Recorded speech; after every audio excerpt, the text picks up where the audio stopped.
Bonjour chers amis, alors aujourd'hui on va reprendre le cours de la liste doublement et simplement chaînée, la partie 2.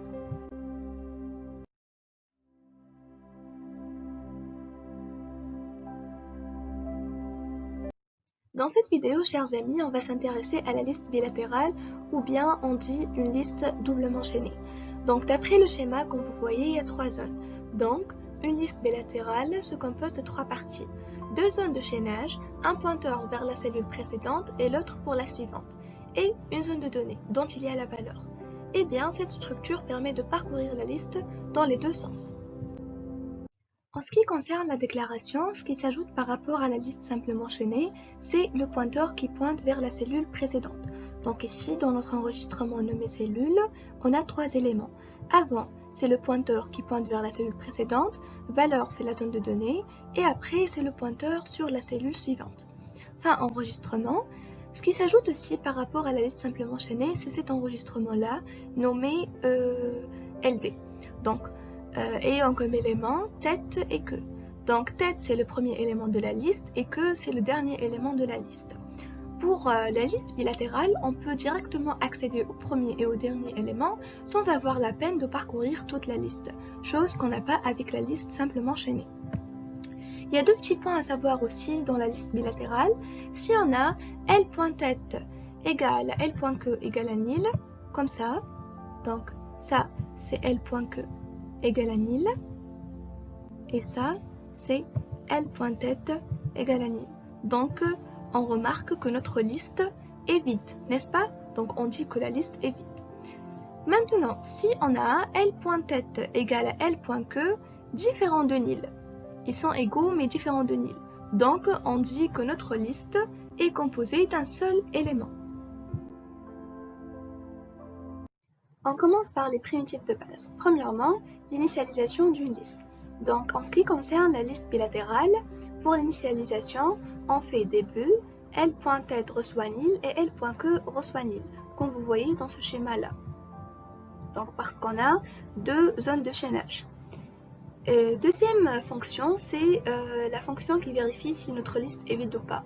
Donc pour savoir si notre liste bilatérale est vide ou pas, il suffit d'affecter à la fonction vide L.tête égale à L.queue égale à nil.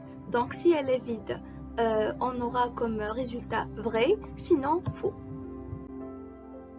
On passe maintenant à l'insertion d'un nouvel élément au début de la liste double. Donc comme vous voyez, toujours on se base sur la schématisation pour faciliter les choses. Donc ici, puisqu'on va ajouter un nouvel élément, alors on va utiliser la fonction d'allocation d'une nouvelle cellule, là où on va insérer x. Ici dans notre exemple, et x est égal à 89. Donc voyons comment ça marche notre procédure. Donc première étape c'est l'allocation.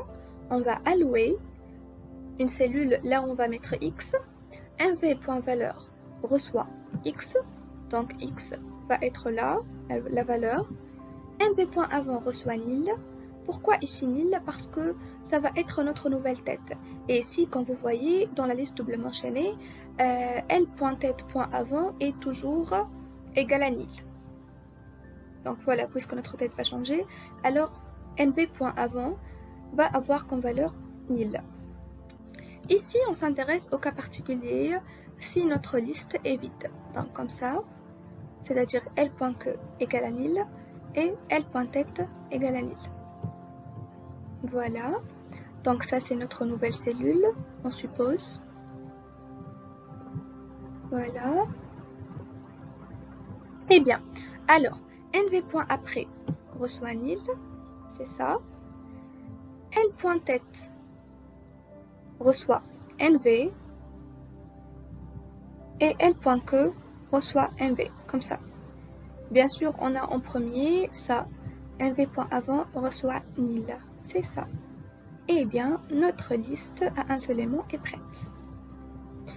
Maintenant, l'autre cas, sinon, si notre liste n'est pas vide, alors L.tête.avant, donc ça c'est notre L.tête.avant, donc c'est ça, reçoit nv. Voilà, donc c'est la quatrième étape, ici. Voilà, L.tête.avant reçoit nouveau, nv.après reçoit tête, là, on a MV. MV point après, c'est la cinquième étape. Reçoit L point tête. Ça, c'est la nouvelle tête. Et L point tête, enfin, reçoit nouveau. Eh bien, notre procédure est prête. Dans l'autre côté, on va insérer un nouvel élément en fin de la liste double. Donc si vous vous souvenez, dans la liste simplement enchaînée, on doit accéder à tous les éléments de la liste pour pouvoir accéder au dernier élément. Ici, c'est pas ça. Donc la liste bilatérale nous facilite les choses. Eh bien, on a L.que qui nous permet d'accéder facilement au dernier élément.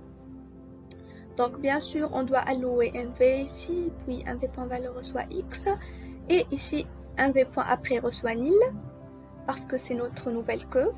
Donc MV.après reçoit nil. Ici, on s'intéresse en premier dans le cas particulier si notre liste bilatérale est vide. Donc, comme ça.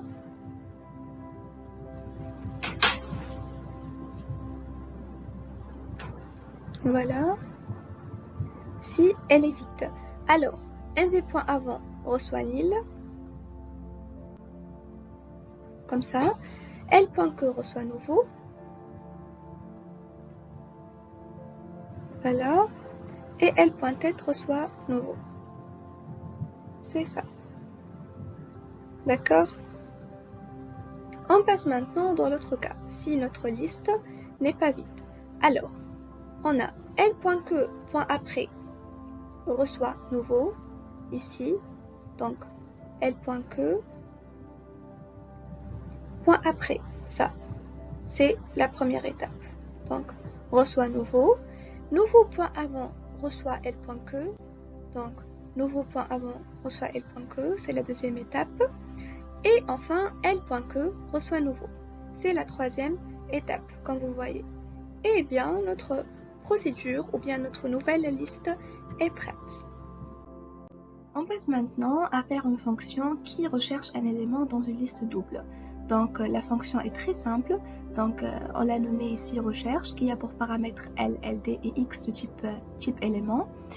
Le type de la fonction est de type liste, donc elle va nous rendre l'adresse de l'élément X contenu dans la liste. Alors, var p de point liste, début, on commence par pointer p vers L.tête, donc notre liste est doublement enchaînée bien sûr, donc on a la tête. Tant que p est différent de nil et p.valeur différent de x, alors on va avancer dans notre liste. Et bien là on a p reçoit p.après. Ainsi de suite, après notre fonction recherche reçoit p. Ici, dans le premier exemple, notre x c'est égal à 10. Alors, pour la recherche de 10 dans notre première liste, ça, première liste nommée L, alors recherche va nous donner p. Donc c'est ça notre p, donc l'adresse de l'élément x contenu dans la liste L. Par contre, dans le deuxième exemple, dans la liste L1, 10 n'existe pas. Donc x, on a pris le même x dans les deux exemples, x ici n'existe pas, donc p va pointer sur nil. Eh bien, si p égale à nil, on dit que x n'existe pas dans notre liste. Eh bien, on passe maintenant à la suppression d'un élément d'une liste double. Comme vous voyez, la procédure est un petit peu longue, mais ne vous inquiétez pas, c'est pas si compliqué, il faut juste bien traiter les cas particuliers qu'on va les voir ensemble. Donc, on commence par notre procédure nommée subculant, c'est-à-dire suppression que. Alors, début, P reçoit recherche LX. Ici, dans la diapositive précédente, on a utilisé cette fonction pour chercher l'adresse de l'élément X, de l'élément désiré. Donc ici, on va l'utiliser pour supprimer un élément précis. On commence notre première si P est différent de nil, c'est-à-dire notre liste ne doit pas être vide. Après, on va traiter trois cas particuliers, qui sont liste à un seul élément, la suppression en tête et la suppression en queue. Eh bien, on va traiter les trois cas un par un. Là, on commence par la liste à un seul élément. Donc ici, dans notre premier cas particulier, si P égale à L.tête et P égale à L.queue, c'est-à-dire on a un seul élément, comme dans cet exemple-là. Donc, alors, on libère P, parce qu'on va supprimer libérer P, et donc L.tête pointe sur nil et L.que pointe sur nil. Donc c'est ça notre résultat. Bien compris? Eh bien, on passe à la suppression en tête maintenant. Ici, si on va supprimer le premier élément, si notre P pointe vers le premier élément, comme ça. Donc, alors, L.tête reçoit L.tête point après, donc c'est ça notre nouvelle tête, et L.tête point avant reçoit nil. Donc, puisque ça, c'est notre nouvelle tête, et bien après, libérer P. On passe maintenant au troisième cas qui consiste à supprimer le dernier élément de notre liste bilatérale. Donc, on va faire comme ça. Eh bien, P point avant, qui est cet élément, point après, reçoit nil. Donc, parce que ça va être notre nouvelle queue. Et après, bien sûr, L.que va pointer vers P point avant. Après, on libère P. Sinon, maintenant, si on ne va pas traiter les cas particuliers, on a un autre cas, eh bien, on va faire autre chose. Donc, moi, pour mon idée, j'ai fait deux pointeurs, un qui pointe vers P point avant et l'autre vers P point après. Après, on va lier les deux pointeurs. Donc, les deux contenus des deux pointeurs, plutôt. Donc, P1 point après va pointer sur P2 et P2 point avant va pointer sur P1. Après, finalement, on libère P.